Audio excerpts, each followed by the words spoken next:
زیادہ ذہین ہونے کی 8 نشانیاں۔ پہلی نشانی ہے بہت زیادہ سوچنا۔ جو انسان بہت زیادہ سوچ وچار کرتا ہے اور خلا میں گھورتا رہتا ہے وہ پاگل اور بے حد ذہین ہوتا ہے۔ آئنسٹائن نے ایک دفعہ فارغ بیٹھ کر سوچنے کی اہمیت کے بارے میں بولا کہ اگر مجھے صرف 1 گھنٹے میں پوری دنیا کو بچانا پڑ جائے تو یقین کرے میں 55 منٹ بیٹھ کر سوچوں گا اور صرف 5 منٹ اصل میں عمل کروں گا۔ زیادہ ذہین لوگ صبح صادق بیدار ہوتے ہیں، مشکل ہے کہ کبھی 7 بجے کے بعد بیدار ہوں۔ ارنسٹ ہیمنگ وے بہت مشہور شاعر تھا اور صبح 6 بجے بیٹھ کر اپنی نظمیں تحریر کرتا تھا۔ اس کی تمام نامور نظمیں صبح صبح کی آمد کا نتیجہ ہیں۔ یہ لوگ دوسرے لوگوں سے ملنا جلنا اور ان سے بے جا گلنے ملنے کو معیوب تصور کرتے ہیں۔ صرف شام کے اوقات میں کبھی کبھار لوگوں سے ملتے ہیں۔ ان کو تنہائی اور خلوت لذت دیتی ہے۔ تاریخ گواہ ہے کہ جینیس لوگ ہمیشہ بہت زیادہ واک اور چہل قدمی کرتے تھے۔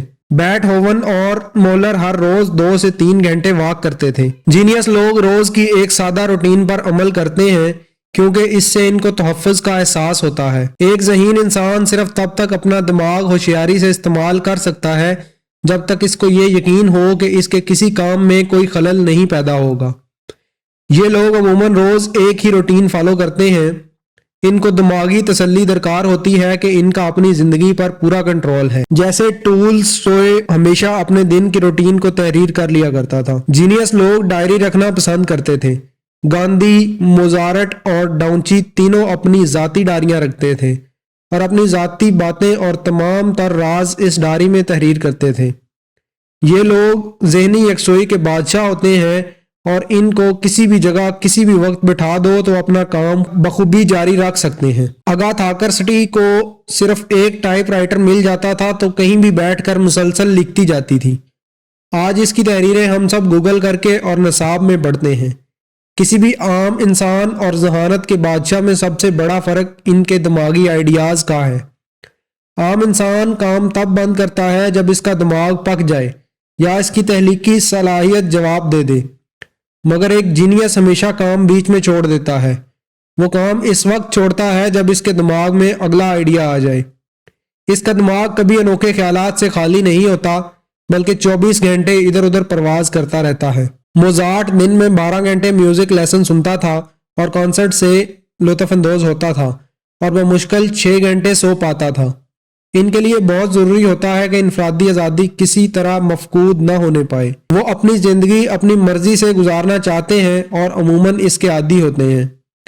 ذہین لوگ زیادہ تر بہت مزاحیہ ہوتے ہیں اور اپنے ارد گرد سلیقے اور صفائی کو بہت زیادہ پسند نہیں کرتے۔ ان کے لیے دنیا اور اس کی قبولیت اتنی اہم نہیں ہوتی۔ ان کو لوگوں کی باتوں سے بہت کم فرق پڑتا ہے۔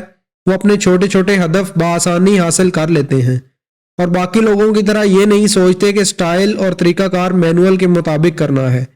وہ بہت آگے کے مناظر دیکھ سکتے ہیں اور طریقہ کار ان کے لیے ہرگز اہم نہیں ہوتا۔ جب وہ اپنے مقصد میں کامیاب ہوتے ہیں تو عام لوگ حیرت کا شکار ہو جاتے ہیں کہ وہ تو ٹھیک سے کام بھی نہیں کر رہے تھے تو اپنا مقصد کیسے حاصل کر بیٹھے۔ یہ بہت حساس ہوتے ہیں اور چاہے دوسروں کی مدد کریں یا نہیں، یہ شکل دیکھ کر اگلے کے حالات اور سوچ پڑھ لیتے ہیں۔ ان کو لوگوں سے گھلنا ملنا ناپسند ہوتا ہے مگر یہ دوسرے لوگوں کو مصیبت میں دیکھ کر بہت وقت اداس رہتے ہیں۔ اگر آپ نے ہمارے چینل کو ابھی تک سبسکرائب نہیں کیا تو آپ سے گزارش ہے ہمارے چینل کو ابھی سبسکرائب کر لیں اور ساتھ بیل کے بٹن کو بھی کلک کر لیں تاکہ ہماری نئی آنے والی ویڈیوز آپ تک ٹائم سے پہنچ سکیں۔